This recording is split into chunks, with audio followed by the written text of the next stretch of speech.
एक तरफ बात हो रही थी मुलाकात की, एक तरफ बात हो रही थी कि मामलात को हल किया जाए, सियासी जमातें मिलकर बैठे और सियासी मामलात को मुतजलजल होने से, मजीद मुतजलजल होने से बचा ले। तो दूसरी तरफ आज ताबड़तोड़ हमले किए गए। बाकायदा तौर पर हनीफ अब्बासी साहब की तरफ से 9 मई की याद दिला दी गई, और सिर्फ 9 मई की याद नहीं दिलाई गई बल्कि ये भी कह दिया गया कि अभी देखिए इश्क के इम्तिहान और भी बाकी है। 9 मई के अलावा मिलिट्री कोर्ट्स के रास्ते से या इस पुल सिरात से भी गुजरना होगा। अभी तो आप कहते हैं 9 मई की विजुअल्स लेके आए, अंधे हैं जिन्हें पता नहीं चलता कि 9 मई को क्या हुआ था। आपको नजर आ रहा है कि आपने हमला किया है प्लानिंग के तहत, आपके खिलाफ वादा माफ गवाह तैयार हो गए हैं, इतने बड़े बड़े एविडेंस हैं आपके खिलाफ कि आपका बचना नामुमकिन है, इसलिए आप उसके बचने की तदबीर करें, जरा सब्र करें। अभी तो इश्क के इम्तिहान और भी हैं, अभी मिलिट्री कोर्ट भी है। किसने कह दिया कि मिलिट्री कोर्ट नहीं है? सिर्फ मामला यहां तक नहीं रहा, जब शिकवा किया है तो जवाबे शिकवा के लिए भी तैयार रहना पड़ेगा। उमर अयूब साहब ने भी 99 की याद दिला दी कि 99 में आपने क्या किया था। नवाज शरीफ को कन्विक्ट किया था जनरल मुशर्रफ ने, क्योंकि उसने जहाज chief of the army staff का डाइवर्ट किया था और वो कन्विक्शन में ये था कि आर्मी चीफ को कत्ल करने की कोशिश की। सुप्रीम कोर्ट ऑफ पाकिस्तान पे इनके वर्कर्स ने माशाल्लाह अटैक किया था। इन्हीं का सूबाई सदर है, उसका नाम है अमीर मुकाम साहब, वो भी जनरल मुशर्रफ ने उनको कहा था कि जी ये मेरे भाई हैं, उनको बाकायदा पिस्तौल दिया था, ग्लॉक का बड़ा बेहतरीन महंगा पिस्तौल दिया था। मामला यहाँ तक रुक जाता तो बात अलग थी। दोनों ही अतराफ से मौलाना फजल रहमान साहब को राम करने की कोशिशें की जा रही है। पाकिस्तान तहरीक इंसाफ भी उनके साथ इत्तेहाद नहीं बना सकी और हुकूमत भी इस टाइम पर कोशिशें करती हुई नजर आ रही है, लेकिन मौलाना फजल रहमान साहब ने फॉर्म 47 और 45 से बालातर होकर बात कर डाली कि करना है मामला सही तो इधर ही पार्लियामेंट में करना है। सुने, पार्लियामेंट को, सियासी जमातों को, सियासी कायदीन को मुल्क के लिए गैर जरूरी समझना, इससे बड़ी हमाकत और दुनिया में नहीं हो सकती जो हमारे यहाँ की जाए। रियासत नाकाम हो जाती है तो वहाँ हम जाते हैं और सूरत हाल को कंट्रोल करते हैं। हम जैसे कैसे भी हैं, फॉर्म 47 के हैं या 45 के हैं, लेकिन अब इस ऐवान में हम बैठे हुए हैं। अभी इसी हवाले से आगे चलते जाएं तो असद कैसर साहब ने फिर बता दिया कि वो निकलने वाले हैं अवाम के साथ, एक जम्मे गफीर निकलेगा और वो जम्मे गफीर जो है वो सड़कों के ऊपर फैल जाएगा। पाकिस्तान तहरीक इंसाफ के बहुत बड़ा जो है वो एहतजाज होने वाला है। लेकिन मसला ये है कि सिर्फ आज की स्टेटमेंट नहीं है, इससे पहले कितनी दफा ये कहा गया और कितनी दफा पूरा हुआ, मुलाहिजा करें। पूरे मुल्क में हमने ये तय किया है कि हम पूरे मुल्क में अब निकल रहे हैं। हमारे जलसे होंगे, हमारे बार्स एसोसिएशन में खिताब होंगे और एक दिन हम तयन रखेंगे जिसमें हम पूरे मुल्क पे एहतजाज करेंगे। मैं एक बात बिल्कुल क्लियर करना चाहता हूँ कि इंशाअल्लाह ताला ईद के बाद हम एक भरपूर तरीके से तहरीक लॉन्च कर रहे हैं। अब मुज़म्मतों का वक्त खत्म हो गया, अब मुज़ाहिमत करेंगे। हम अमन चाहते हैं मगर जुल्म के खिलाफ। अगर जंग लाजिमी है तो फिर जंग ही सही। मैं इनको कहता हूँ कि अगर तुम्हारी ख्वाहिश है कि जंग करना है, यकीन जानो हम तुमसे दुआ आगे होंगे। 5 अगस्त को हम इंशाअल्लाह पूरे मुल्क में बड़े बड़े जलसे और मुजाहिरे करेंगे। अब पाकिस्तान तहरीक इंसाफ के लिए सबसे बड़ा इम्तिहान ये है कि क्या वो सिर्फ टॉक द टॉक करेगी या वॉक द वॉक भी करेगी। सूरत हाल अब बदलती हुई नजर आ रही है। एक तरफ ये बात चल रही है, एक दूसरे के ऊपर ताबड़तोड़ हमले कर रहे हैं, निश्तर बरसा रहे हैं अल्फाज के, तो दूसरी तरफ पीछे बैकडोर डिप्लोमेसी भी चल रही है। इस हवाले से एक इंपॉर्टेंट खबर जो ARY के नईम अशरफ भट्ट साहब ने दी थी 2 दिन पहले, उसके बाद वो जबान ज़द-ए-आम रही, शहर इख्तिदार के अंदर भी डिस्कस होती रही। नईम अशरफ भट्ट साहब भी हमारे साथ मौजूद हैं। भट्ट साहब, thank you very much for joining me in the programme.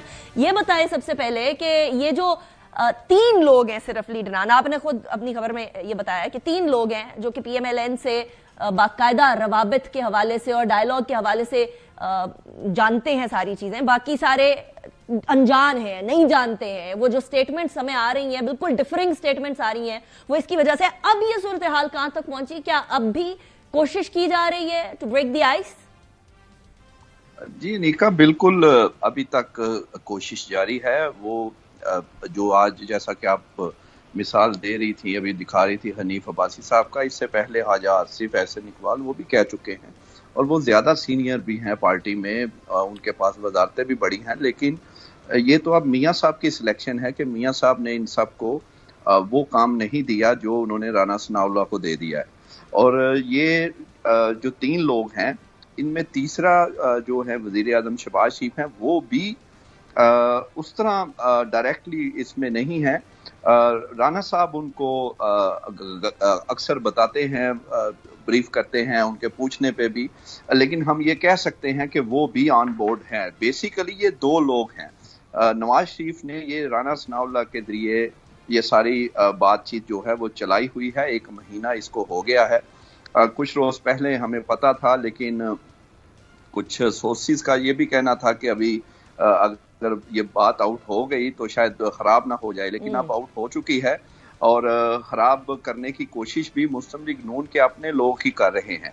आप देखें कि दूसरी जानिब जो अपोजिशन है, अचकजई साहब हैं या मौलाना फजलुर रहमान हैं, इवन पीटीआई, वो फिर भी रिस्पॉन्सिबली इसमें रिएक्ट भी कर रहे हैं, एक्ट भी कर रहे हैं। बट साहब, I am sorry I have to cut you short, लेकिन मसला ये है कि पीटीआई रिस्पॉन्सिबली रिएक्ट कर रही है, लेकिन असल महवर जो पीटीआई के डिसीजंस का है वो है इमरान खान साहब।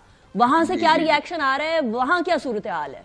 जी बिल्कुल सही आपने कहा कि वो ही मैं उसी तरफ जा रहा था कि सारा मामला ही इस वक्त खान साहब के पास पहुंच गया है, क्योंकि वो उनका फैसला या वो जो कहेंगे या वो जो जिस तरह डायरेक्शन देंगे वो ही अहम है। फिलहाल आज के दिन तक अचकजई साहब को वो मैंडेट उसी तरह हासिल है जो चंद रोज पहले उन्हें दिया गया था। अभी तक खान साहब उससे हटे नहीं हैं और इसीलिए बात आगे बढ़ भी रही है। आप तो ये नोट करें, आज का जैसे मौलाना फजलुर रहमान का खिताब है, वो किसको कह रहे हैं, वो क्या कह रहे हैं कि सियासतदानों को करने दें, ये उनका इख्तियार है हुकूमत के पास। ये बातें अपोजिशन के लोग इख्तियार नहीं मांगते, ना उनके पास होता है। ये इख्तियार हुकूमत के पास होते हैं सारे, और वो अपोजिशन में बैठ के हुकूमत के इख्तियार की बात कर रहे हैं, उनको इख्तियार दिलवाने की बात कर रहे हैं। ये इससे पहले अपोजिशन में ऐसी बातें नहीं होती और इतना बड़ा नाम भी ऐसी बातें नहीं करता। तो ये इख्तियार पीएमएलएन के अपने लोग क्यों छीनना चाह रहे हैं? भट्ट साहब, लास्ट क्वेश्चन। जी, ये बिल्कुल सही बात है। दो बातें हैं इसमें। एक तो ये है कि या तो ये स्ट्रेटजी हो सकती है मियां साहब की, दोनों तरफ की, लेकिन ज्यादा जो इनके अपने लोग बता रहे हैं, ज्यादातर जो है वो ये है कि इनको कोई अंदर ग्रुपिंग है और एक ग्रुप ये चाहता है कि ये काम ना हो और वो 9 मई का वो जो बयानिया या जिस तरह हुकूमत चल रही है वही चले। लेकिन मियां साहब का, वो 3 दफा के वजीर आजम हैं, 2 दफा वजीर आला रह चुके हैं, वो इनके लीडर हैं, वो जाहिर है फोर्स सीख कर रहे हैं। और एक खबर आपको ये भी एक्सक्लूसिवली बता दूं, जरदारी साहब भी जो फजलुर रहमान साहब को मिले थे वो हुकूमत की पेशकश के लिए नहीं मिले थे, वो भी इसीलिए मिल रहे हैं। ये वो भी ऑन बोर्ड हैं, वो भी इसलिए मिले हैं कि मिल के हम आपस में बैठ के मामला अपने जो हमारे हाथ में अब नहीं रहे, वो इख्तियारात जो सियासतदान या हुकूमत के थे वो हम वापस ले सकते हैं। इसमें अहम रोल बानी पीटीआई का है, बार बार कह रहे हैं, क्योंकि हुकूमत तो चाहेगी, हुकूमत चाहती है उनका इख्तियार जो उनके पास नहीं है वो उनको मिल जाए। अब देखें यहाँ पर तो एक अहम, जो राना सनाउल्लाह साहब ने हमें इंटरव्यू में कितनी अहम बात की कि स्पोर्ट्स की बॉडीज, खास तौर पे आप आ जाएं पीसीबी पे, कि वो अब मोहसिन नकवी साहब को कोई एक जो है वो डिसीजन लेना होगा कि कौन सी पोजीशन।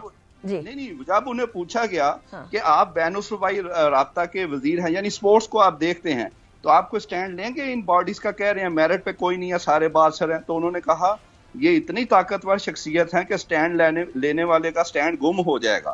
तो ये वो अब इस फिक्रे में देख लेना कि इससे पहले वो एक और फिक्रा भी दे चुके हैं कि शुक्र है कि वो जो है वो प्राइम मिनिस्टर की कुर्सी पर नहीं बैठ गए। लेकिन thank you very much Bhatt साहब।